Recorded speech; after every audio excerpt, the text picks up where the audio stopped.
अस्सलामुअलैकुम बिस्मिल्लाहिर्रहमानिर्रहीम। क्लास 7 हमारे पास नेक्स्ट वीक स्टार्ट हो चुका है। हमारे पास जो रिमेनिंग टॉपिक रह गया था वो हमारे पास वेन डायग्राम था। अब हम समझने जा रहे हैं व्हाट इज़ वेन डायग्राम।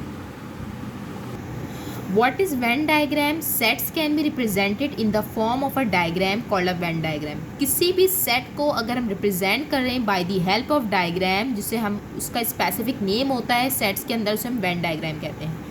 दोबारा कह रही हूँ बेटा, हमारे पास सेट्स को रिप्रेजेंट करें अगर हम डायग्राम के थ्रू, पिक्टोरियल फॉर्म में, पिक्चर की फॉर्म में, तो हम उस डायग्राम को वेन डायग्राम कहते हैं। जिसमें हमारे पास क्या क्राइटेरिया होता है? The members of the set are showed enclosed with enclose circle. हमारे पास जो मेंबर्स होते हैं रिस्पेक्टिव सेट, जो हमें गिवन सेट होता है, वो हम उसको क्लोज कर्व के अंदर, सर्कल के अंदर रिप्रेजेंट करते हैं। इसके साथ साथ हमारे पास जो यूनिवर्सल सेट होता है, यूनिवर्सल सेट आपको अच्छे से पता है क्या होता है, हम उसको रिप्रेजेंट करते हैं रेक्टेंगल आउटसाइड द सेट। ये इस तरीके से हम रेक्टेंगल बनाते हैं, और जो हमारे पास यूनिवर्सल सेट के अंदर मेंबर्स होते हैं वो हम उसके अंदर रेक्टेंगल में लिखते हैं। जैसे फॉर सपोज हमारे पास यूनिवर्सल सेट ऑल एनिमल्स है और हमारे पास रिस्पेक्टिव गिवन सेट हमारे पास ऑल लाइंस है। तो हमने इसकी वेन डायग्राम कैसे बनाएंगे? हम एक रेक्टेंगल बनाएंगे, उसके अंदर सर्कल बनाएंगे, उस सर्कल को हम ए नाम दे देंगे क्योंकि हमारा गिवन एलिमेंट है, गिवन सेट है। और हम इस रेक्टेंगल को लाजमी याद रखिएगा, इस रेक्टेंगल का जो इस रेक्टेंगल के रीजन को जो शो करता है वो हमारे पास यूनिवर्सल सेट होता है। इस रेक्टेंगल के रीजन को जो शो करता है, एरिया को जो शो करता है, वो यूनिवर्सल सेट होता है। और जो हमारे पास सर्कल होता है वो रिस्पेक्टिव गिवन सेट होता है, जो आपको मौजूद गिवन होता है। ऑल एनिमल्स हमारे पास इस रेक्टेंगल में आ जाएंगे क्योंकि यूनिवर्सल सेट को शो कर रहा है। और ऑल लाइंस हमारे पास जो रिस्पेक्टिव सेट हमें गिवन है उसका मेंबर हमारे पास सर्कल के अंदर लिख दिया जाएगा। इंपॉर्टेंट नोट देख लें, you must show the universal set in a Venn diagram. आप ज़रूरी लाजमी आपने वेन डायग्राम के अंदर यूनिवर्सल सेट को शो करना होता है, जो हम बॉक्स के थ्रू, अपने रेक्टेंगल के थ्रू शो करते हैं। हमारे पास एग्जाम्पल 7 और एग्जाम्पल 8 आपको कॉपी में करनी है बेटा, नोटबुक में अपने। एग्जाम्पल 7 में देख लेते हैं बेटा वेन डायग्राम कैसे हमने बनानी है। सबसे पहली बात है, 2 पार्ट्स है हमारे पास एग्जाम्पल 7 में। पार्ट 1 देख लेते हैं। सबसे पहले हमारे पास जो ये नोटेशन है सेट की, वो सेट बिल्डर नोटेशन है। इसको देखकर आप समझ गए होंगे, हमने जो पहले प्रीवियसली डिस्कस की हुई है। This is called set builder notation, जिसमें हमारे पास एक स्पेसिफिक रूल के तहत हम अपने सेट को रिप्रेजेंट करते हैं। इसको पढ़ने का क्या तरीका होता है? एक्स सच दैट, ये जो हमारे पास साइन होता है, इसको हम सिंबल जो होता है इसको सच दैट पढ़ते हैं। एक्स हमारे पास वो हर एलिमेंट मौजूद होता है, अब हर वो एलिमेंट होता है जो हमारे सेट में मौजूद होता है। X such that x belongs, ये बिलोंग्स टू का साइन होता है, बिलोंग्स टू एन। एन से मुराद यहाँ पर नेचुरल नंबर है, याद रखिएगा। अगर कैपिटल एन हमारे सेट में मौजूद हो तो हम उसको नेचुरल नंबर, उसको समझिएगा, याद रखिएगा। This is what natural numbers हैं। एक्स हमारे पास एक ऐसा सेट है, एक ऐसे एलिमेंट्स हैं जो बिलोंग्स कर रहे हैं नेचुरल नंबर से, लेकिन वो इस तरीके के नेचुरल नंबर्स हैं जो 10 से छोटे हैं। अब आपके दिमाग में एक सवाल आएगा, what is natural numbers? Natural numbers simply counting numbers होते हैं जो 1 से स्टार्ट होते हैं। 1 से स्टार्ट होते हैं, 1 2 3 4 एंड सो ऑन। ठीक है, अभी हमारे पास क्योंकि जो नेचुरल नंबर्स हमें गिवन है वो हमारे पास 10 से लेस होने चाहिए, तो हमारे पास जो सेट बनेगा वो क्या बन जाएगा बेटा? जो यूनिवर्सल सेट हमारे पास कन्वर्ट हो जाएगा टेबुलर फॉर्म में, वो क्या बनेगा? 1 2 3 4 5 6 7 8 9, क्योंकि 9 तक हमने क्यों लिखा? क्योंकि 10 से छोटे। इसी तरीके से हम अपने, जब तक आप सेट बिल्डर फॉर्म को अपने टेबुलर नोटेशन में चेंज नहीं करते हैं तो आप वेन डायग्राम नहीं बना सकते। इसी तरीके से आपने ए सेट आपके सामने क्या है? X such that x belongs to N, belongs to N. Again आपके सामने नेचुरल नंबर से बिलोंग्स कर रहा है, आपके जितने भी एलिमेंट्स हैं, और वो ऐसे एलिमेंट्स हैं जो इवन नंबर हैं और वो लेस हैं 10 से। तो आपको अच्छे से बात पता है कि हमारे पास ऐसे कौन से इवन नंबर्स हैं जो 10 से छोटे हैं। तो हमारे पास क्या बन जाएगा सेट ए का? 2 4 6 8 ब्रैकेट क्लोज, क्योंकि हमारे पास इवन नंबर्स हैं, वो नेचुरल नंबर्स हैं, लेकिन लेस देन क्या है? 10 है। हमारे पास एग्जाम्पल नंबर 7 है। सेट बिल्डर नोटेशन में हमें यूनिवर्सल सेट और ए सेट दिया हुआ था। मैंने सबसे पहले आपको क्या कहा है, इसको हमें टेबुलर फॉर्म में चेंज करना होगा, कन्वर्ट करना होगा, वरना हम जब तक इसको वेन डायग्राम नहीं बना सकते। तो यूनिवर्सल सेट 1 till 9 है, एंड 2 हम ए सेट हमारे पास टोटल इवन नंबर्स हैं 10 से छोटे। तो मैंने अभी आपसे क्या बोला था बेटा? यूनिवर्सल सेट को बनाने के लिए हमें क्या करना पड़ता है? रेक्टेंगल के ज़रिए हमें से शो करना पड़ता है। आपने सारा काम स्केल से करना है। रेक्टेंगल आप स्केल से बनाएंगे, काइंडली प्रॉपर तरीके से बना होना चाहिए।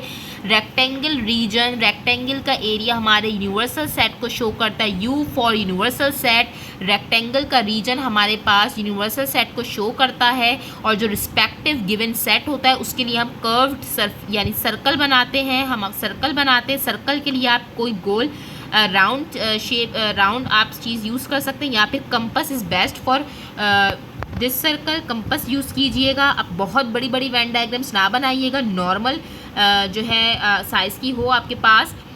तो हमारे पास जो सर्कल होता है वो रिप्रेजेंट करता है आपके रिस्पेक्टिव सेट को, जो भी हमारे पास गिवन हो। अगर एक सेट की बात हो रही तो एक सर्कल मौजूद होगा, बनाया जाएगा। वन सर्कल हमने ड्रॉ करे जो ए सेट के एलिमेंट्स को शो करेगा, और ये रेक्टेंगल का रीजन हमारे पास यूनिवर्सल सेट को शो करेगा। अब हमारे पास जो ए सेट के एलिमेंट्स है वो पहले लिखेंगे। क्या है बेटा? 2 4 6 8। एलिमेंट्स लिखने का तरीका क्या है, मैंने थोड़े गैप स्पेस दे देकर आप आगे पीछे लिख सकते हैं। 2 4 6 8 कोई इशू नहीं है इसके अंदर, लेकिन स्पेस लाजमी है। अब इनके अलावा 2 4 6 8 के अलावा जितने एलिमेंट्स रह गए हैं हमारे यूनिवर्सल सेट में, 2 4 6 8 के अलावा जितने एलिमेंट्स हमारे पास बाकी रह गए हैं वो हम यूनिवर्सल सेट में शो कर देंगे। कैसे बेटा? 1 रह गया, 3 रह गया, इसके साथ 5 रह जाएगा, 7 रह गया और 9। आप रैंडमली लिख सकते हैं, नंबर्स का कोई इशू नहीं है, लेकिन याद रखिएगा स्पेस होना लाजमी है। नंबर्स के दरमियान, मेंबर्स के दरमियान स्पेस होना लाजमी है। दोबारा कह रही हूँ, हमारे पास जो गिवन रिस्पेक्टिव सेट होगा उसको हम सर्कल में लिखेंगे, और उसके अलावा जितने एलिमेंट्स हमारे पास बाकी रह जाएंगे यूनिवर्सल सेट में वो हम रेक्टेंगल में शो करेंगे। आपने डायग्राम पेंसिल से बनानी है, डायग्राम आपने पेंसिल से बनानी है, आपने इसको फिल भी पेंसिल से करना है। और ये जो आप ये सेट को रिप्रेजेंट कर रहे हैं इसको आपने जो है दूसरे कलर से यानी ब्लू कलर से रिप्रेजेंट कर दीजिएगा। ये यूनिवर्सल सेट का हिस्सा रीजन है रेक्टेंगल साइड, और हमारे पास जो सर्कल है वो ए सेट का रिप्रेजेंट कर रहा है, तो आपने इसको ब्लू कलर से लिख दीजिएगा। पूरा काम आपने पेंसिल से करना है। सेकेंड पार्ट है हमारे एग्जाम्पल 7 का, जिसमें हमारे पास सिंपल टेबुलर नोटेशन है, लिस्ट फॉर्म है। आप इजीली बता सकते हैं यूनिवर्सल सेट है, ए सेट है, बी सेट है। बेटा अब हमारे पास 2 सेट्स मौजूद हैं यहाँ पर।